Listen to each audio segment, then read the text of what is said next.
السلام علیکم ورحمۃ اللہ وبرکاتہ۔ ان کربناک حالات میں اللہ تعالیٰ نے ایک ترکی نوجوان عماد الدین زنگی کو اس کام کے لیے حوصلہ بخشا، یہاں تک کہ 521 ہجری میں موصل کی چھوٹی سی ریاست اس کے ہاتھ لگ گئی۔ پھر اس نے بتوفیق الہی اپنی شان عبقری، جرأت و ہمت، جذبہ ایمانی اور غیرت اسلامی کے جذبوں سے سرشار ہو کر مسلمانوں کی آرزوؤں اور تمناؤں پر لبیک کہتے ہوئے اس مشکل کام کا بیڑا اٹھایا۔ اپنی مختصر سی اسٹیٹ کو اس طرح وسیع کیا کہ حلب، حمات اور حمص کے علاقے اپنے ساتھ ملا لیے ہیں، جس سے ایک چھوٹا سا متحدہ اسلامی بلاک بن گیا۔ پھر دیکھتے ہی دیکھتے اس جہاد کی برکت سے الرہا کا علاقہ صلیبیوں سے واگزار کروا لیا، اور 539 بمطابق 1144 عیسوی میں عیسائیوں کو اس حکومت کو ختم کر دیا۔ تو مسلمانوں نے کسی حد تک راحت و اطمینان کا سانس لیا۔ ان کی خود اعتمادی پلٹ آئی۔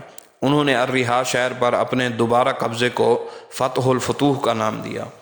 عماد الدین زنگی کے پے در پے حملوں نے عیسائی دنیا فاتحین کے دماغ سے تمام اسلامی دنیا کو زیر نگیں کرنے کا خیال رخصت کر دیا، اور وہ فلسطین اور شام کی مقبوضات کے دفاع کو اپنی بڑی کامیابی سمجھنے لگے۔ تاہم عماد الدین زنگی رحمۃ اللہ علیہ نے ان کی یہ خام خیالی بھی دور کر دی، اور حصن بارین، بال بک اور رہا کے اہم مراکز ان کے قبضے سے آزاد کرا لیے۔ پھر وہ اسلامی بلاک کی توسیع میں مسلسل کوشاں رہا۔ اس نے اپنی جہادی یلغاروں کو جاری رکھا، یہاں تک کہ اس نے دخل انداز غاصب صلیبیوں کے ناپاک وجود کو ہلا کر رکھ دیا۔ بالآخر 541 ہجری میں جعبر نامی قلعے کے محاصرے کے دوران امت مسلمہ کا یہ عظیم سپہ سالار اور مجاہد شہید کر دیا گیا۔ پھر اس کے ہونہار سپوت نور الدین محمود رحمۃ اللہ علیہ نے اس عمل کو اٹھایا۔ اللہ تعالیٰ نے اس صلیبیوں کے ساتھ جہاد کا سچا جذبہ عطا کیا۔ اس نے کتنے ہی قلعے اور شہر صلیبیوں کے قبضے سے واپس لیے۔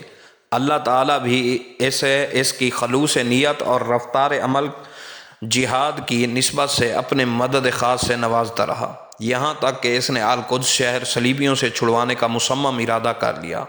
یہاں تک ہی نہیں بلکہ بیت المقدس میں رکھوانے کے لیے ایک منبر بھی بنوایا۔ کاریگروں کو انتہائی مہارت اور دلچسپی سے بنانے کا حکم دیا۔ بڑھئی حضرات کو یوں سمجھایا کہ ہم نے اسے بیت المقدس کی زینت بنانا ہے، لہٰذا اپنے فن کی مہارتوں کو انتہا تک لے جاؤ۔ چنانچہ کاریگروں نے کئی سالوں کی محنت شاقہ سے اسے تیار کیا۔ امام ابن الاسیر الکامل میں اس پر یوں رقم تراز ہیں کہ یہ ایک ایسا کارنامہ ہے جو اس سے قبل مسلمانوں نے انجام نہ دیا تھا۔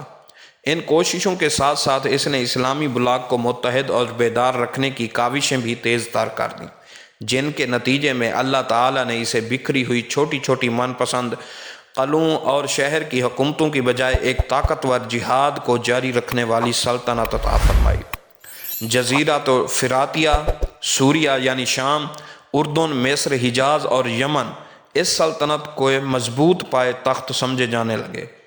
سلطان نور الدین زنگی رحمۃ اللہ علیہ نے صلیبیوں سے جہاد کا علم سنبھال لیا اور اپنے مسلسل حملوں سے تمام دنیا عیسائیت کو بدحواس کر دیا۔ یوں محسوس ہونے لگا کہ نور الدین زنگی کی قیادت میں مسلمان جلد یا بدیر بیت المقدس کو بازیاب کرا لیں گے۔ اس خطرے کو بھانپ کر جرمنی کے بادشاہ کو نیراد ثالث اور فرانس کے تاجدار لوئی ہفتم نے مشترکہ تیاری کے ساتھ ایک ٹڈی دل لشکر ترتیب دیا اور 1147 عیسوی میں عالم اسلام پر چڑھائی کر دی۔ سلطان نور الدین زنگی رحمۃ اللہ علیہ نے مومنانہ شجاعت اور غیر معمولی استقامت کے ساتھ 2 سال تک ان کا بھرپور مقابلہ کیا اور انہیں عبرتناک شکست دے کر واپس لوٹنے پر مجبور کر دیا۔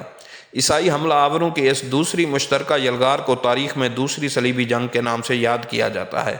چند سال بعد سلطان نور الدین زنگی نے ایک زبردست معرکے میں 10,000 صلیبی جنگجوؤں کو تہ تیگ کر کے ان کے اہم مرکز قلعہ حارم پر قبضہ کر لیا۔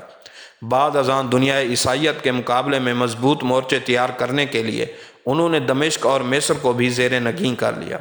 رمیات اور اسکندریہ کی بندرگاہوں پر تسلط کے بعد انہوں نے یورپ کے بحری راستے سے شام اور بیت المقدس کے عیسائیوں کی کمک کا راستہ بند کر دیا۔ سلطان نور الدین زنگی رحمۃ اللہ علیہ بیت المقدس کی آزادی کے لیے اپنی تیاریوں کو آخری شکل دے رہے تھے کہ ان کا وقت موعود آ گیا۔ کاش ذات باری اسے پورے عالم اسلام کو متحد کرنے کے لیے کچھ مہلت اور دے دیتی۔ وجود اسلامی کے ایک ایک رگ و ریشے میں روح اسلام کی سرایت ہو لینے دیتی، القدس شہر کو فتح ہو لینے دیتی، مسجد اقصیٰ میں اس منبر کو نصب ہو لینے دیتی۔ افسوس کہ موت نے اسے مہلت نہ دی، اور پھر موت بھی اس حالت میں 569 ہجری میں قلعہ دمشق کے ایک معمولی سے کمرے میں یہ اللہ کا مجاہد اور عاجز بندہ اللہ رب العزت کی بارگاہ اقدس میں مصروف عبادت تھا۔ ابھی اس نے اپنی عمر کے 60 بہاریں ہی دیکھی تھیں۔ انا للہ و انا الیہ راجعون۔